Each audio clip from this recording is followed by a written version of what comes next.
I found this over the weekend, and it's just the kind of thing that I wanted to share, okay? If you don't know, there was in the like 80s, 70s, whatever, there was a theme park, water park, etc. named Action Park. And they were known for let's say like some maybe shady business practices. They were known for not being the most safety-minded individuals. The people who ran the park is one way to put it.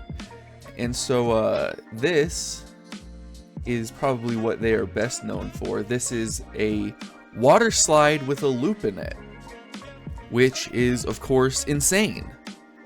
I'm gonna read some select bits from the Wikipedia page on, it's just the Action Park Wikipedia page, but there's a big chunk talking about Cannonball Loop, which was revealed in 1983.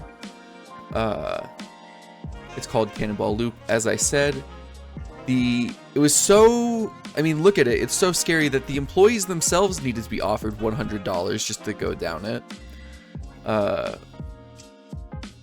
One of the people who tested it, he says he was one of the idiots who took the offer, and he said that $100 did not buy enough booze.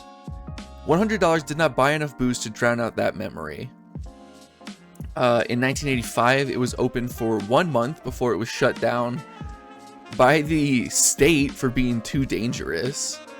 There were too many bloody noses and back injuries from riders. My favorite part, this is insane. Some early riders, like early on in the month, they went down and they had like cuts and stuff on their bodies, and they were like, what the hell is this? So they went and they looked through, and they found that there were teeth that had been knocked out of other riders that were stuck in the walls of the ride, and that was what was cutting them.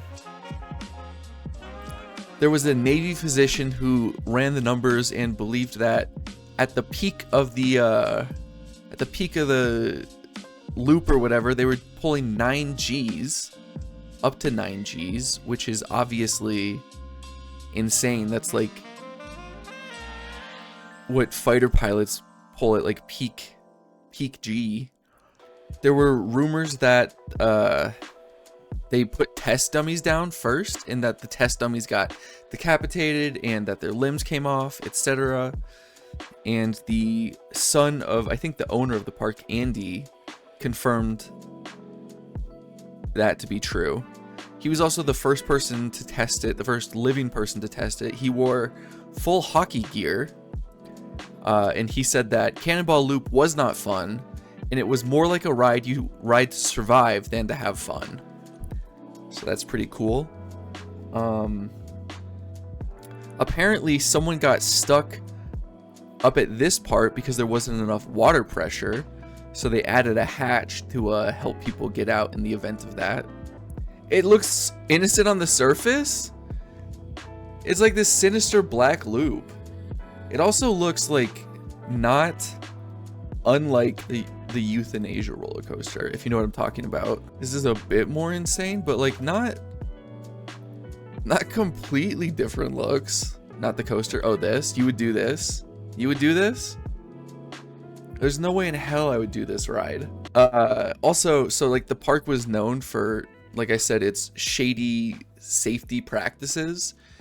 And this ride stands out because they actually like weighed the riders ahead of time. They hosed them down with cold water. They made them remove their jewelry, which I feel like should be the biggest warning sign that like, oh my God, even this place is taking this seriously. There's a couple nicknames that the park has. I'm going to reveal them in the order of what I think is cleverness. So as I said, it's called Action Park.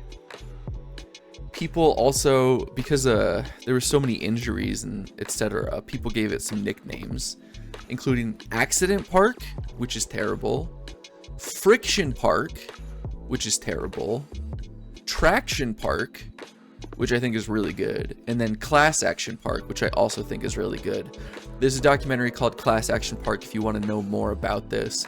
I haven't watched it yet myself, but I am definitely interested because it's just insane. It's crazy that this exists. It's crazy that they made this. It's crazy that anyone went down it. It's also crazy that like in the 80s it was so dangerous that the state board of New Jersey, by the way, came in and was like, okay, you got to stop this. Everything's legal in New Jersey, right? And they're the ones who were like, no, we were putting our foot down. This is a bridge too far for us.